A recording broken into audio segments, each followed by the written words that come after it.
has President Donald J. Trump and some other white officials in his cabinet, and Kash Patel, just declared war on DC black youth? Question mark.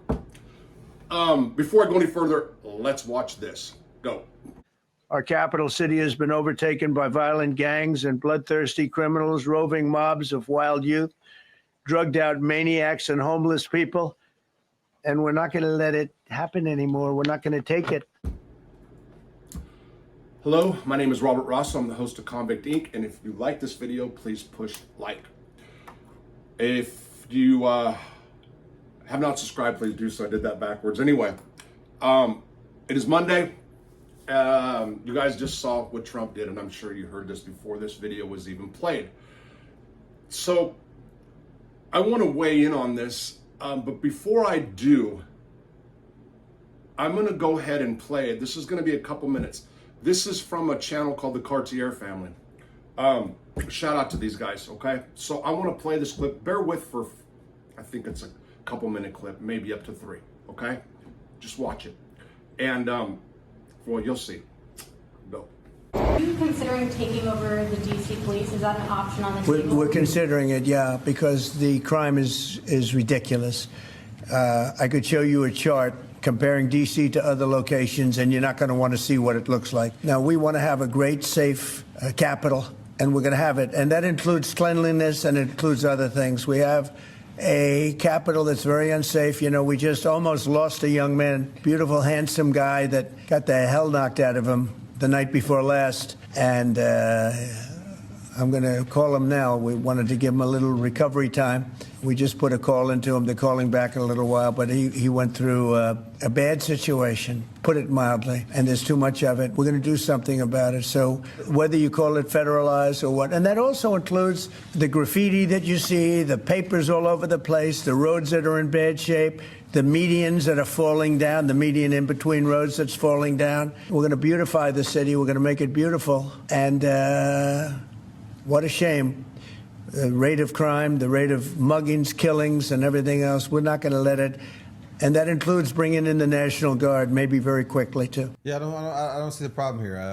The Capitol, where all the politicians and stuff goes down, you'd think there would be some rules and some regulations there. But you still got people getting mugged, you still got high crime, you still got all these same problems that we seeing in cities with the rest of us. So, I mean, it's got to start from the top down. If that's where they at, and they can get some law and order out there, maybe we'll see some trickle down and see other states start locking in as well. Other states ain't gonna lock you in when you got California. You got a state like California, I think it's over with, man. Yeah, well, that's just California. We ain't got to worry about California. We got to worry about the states where we at. Yeah, I don't see how anyone could be opposed to this. Why would you not want crime to be stopped in a city unless you're a criminal? Some days I feel unsafe going outside. Dang. Recent shocking acts of violence have some on alert.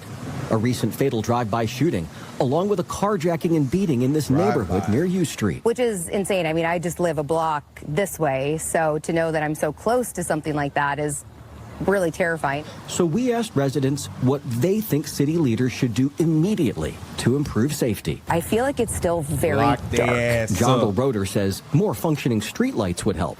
More streetlights, brighter streetlights. Which sounds like so easy and simple, but I don't think we have enough of those. For Cameron Talley, hearing about violence steps from her home. Oh, my word. Right here? Brings back memories from a year ago. We got caught in the middle of a drive-by shooting.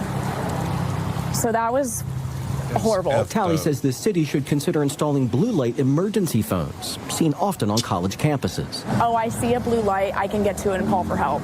For Dana Richardson, the quickest path to peace on city streets. I think they need to do more about the juvenile crime. He believes young people caught in the criminal justice system need the deterrent of jail time and not freedom while awaiting their fate. I think it's because they keep on letting them go. No deterrent. I got the solution, y'all. Bro was right. I got the #1 solution. Cameras. Lock their ass up, bro. But they got to get a sentence, you know, even if they're young. Like, if you're violent, you know, give him, if he's 14, give him 5, 6, Nah, 19, 20. If they commit a murder. No, not for murder. I'm talking about for a robbery. If you commit murder, you got life. Or they're I don't shooting care. in the streets. Well, you remember what I said. If you do murder, you should be deported. I'll keep it 100. I do think he's right. The juvenile crime is a problem, and like they keep like, oh, they're juveniles, they're juveniles. When I was in school, and I knew if I was gonna get in trouble, and I wasn't gonna get punished for what I got in trouble for, I'm gonna do it. Who's gonna stop me? No one's. There's nothing being done. And they know. There's nothing being done. There's no consequences to my actions. I'm gonna get a slap on the wrist. Oh no, you can't do that. Okay. No, you know what really be happening? It be older people that tell these younger people that they're not gonna get in trouble, and then Because they make they're them young. do Yeah, it, they do. so they don't get charged really for it. That's That's exactly- that literally does what be happen. happening That in is majority of exactly the it. cases. Listen, It's gang I affiliated. think there has to be some deterrent. It's really a trip for me to see these three young black dudes who have a for sure conservative bent about them, and I do believe that they're not from like any hoods. They've had a well middle class family or whatever. But it's a trip to see these guys weigh in and say the stuff that they do, and I commend them. I mean, I applaud them. Full stop. I just was in prison so long of my life, sadly, and around. I was a minority in a black man's world. I hate to say it that way, but I do, and that is the federal prison system, and most prison systems, I guess, in the United States. So I'm used to hearing that they target black youth or black men and this, and we can make arguments for, against, whatever. We can do that all day. We can talk about black fatigue, as these guys have on their channel. But here's the truth of the matter. Juvenile offenders who commit violent acts. It's hard to sit there and argue, if a 14 to a 18-year-old, just under 18, commits a heinous crime that this person should not have what we call a life sentence today. I am very opposed to life without parole for any sentence whatsoever. Doesn't mean that I don't believe some people should be in prison the rest of their life, okay? But the sentence of life without parole, because I had it, I can speak to that. And I believe it should never be. I do believe in the death penalty, though. For juvenile offenders, we have a new law in this country where you can't get the death penalty. And I'm going to have to agree, even though that might not sit well with some people and in some specific cases. Okay? But I'm going to stick with that. But here's what I want to say to people like the Cartier brothers or whatever. That's fine. We can go harder on juvenile crime or even inner cities, predominantly African Americans or other, what we used to call minorities in this country. Okay, that's fine. But what's the plan for afterwards? This is my biggest point to this video. What Donald Trump is doing, I haven't been to DC since I was little, okay? I'm not there. If I'm to believe media reports, to believe Trump, to believe the Trump officials and Kash Patel, I like that. I'm gonna take their word for it and say that things have got to change. But what's the plan after?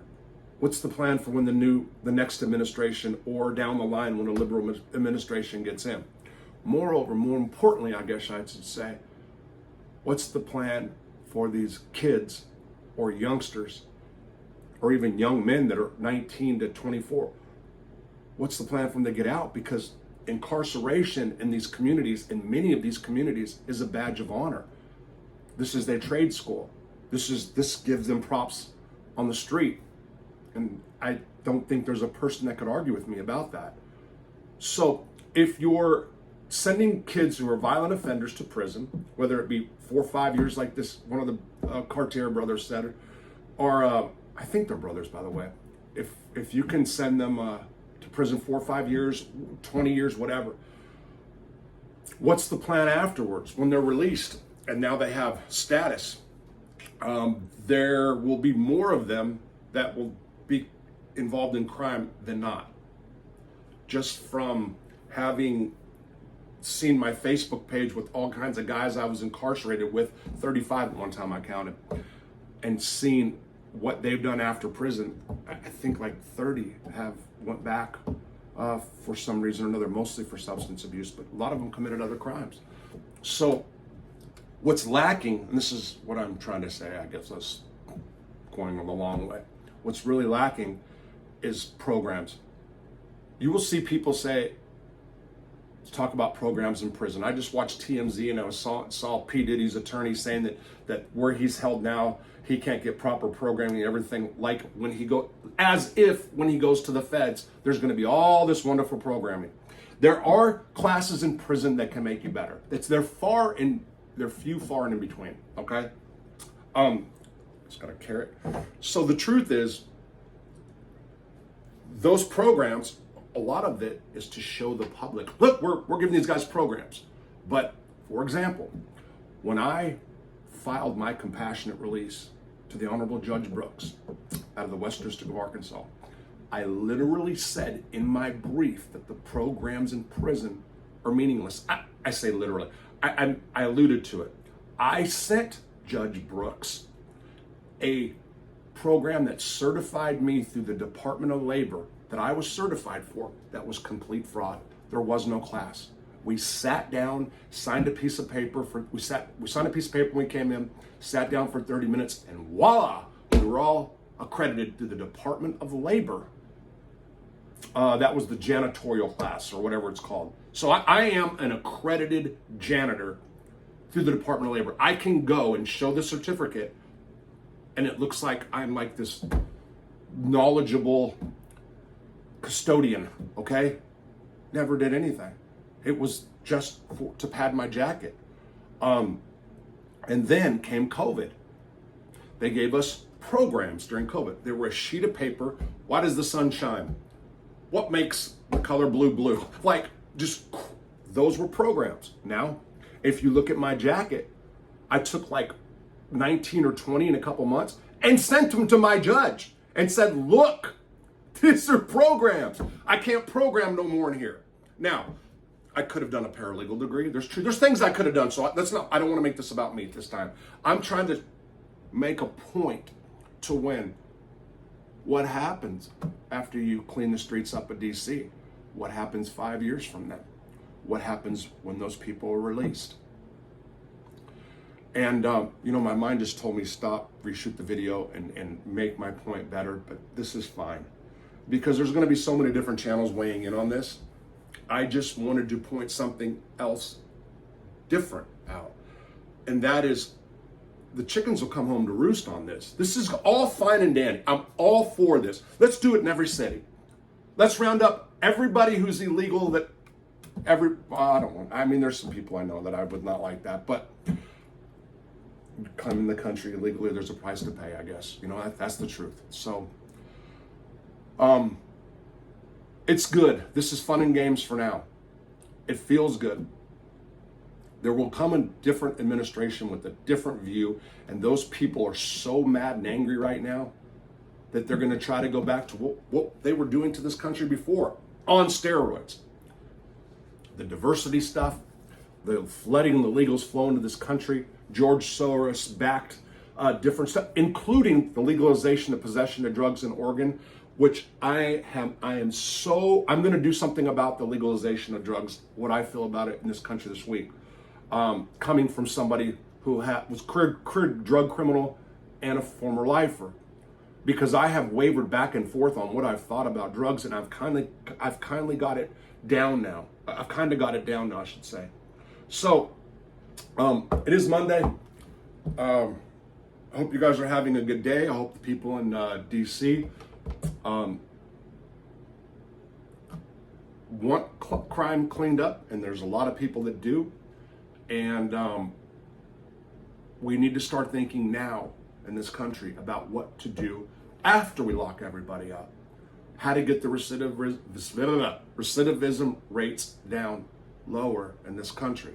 I think one of the reasons they're so high is because people have substance abuse issues that don't get controlled in prison, come out and use again. Myself did. But there needs to be more. Take care. Have a great day. Bye.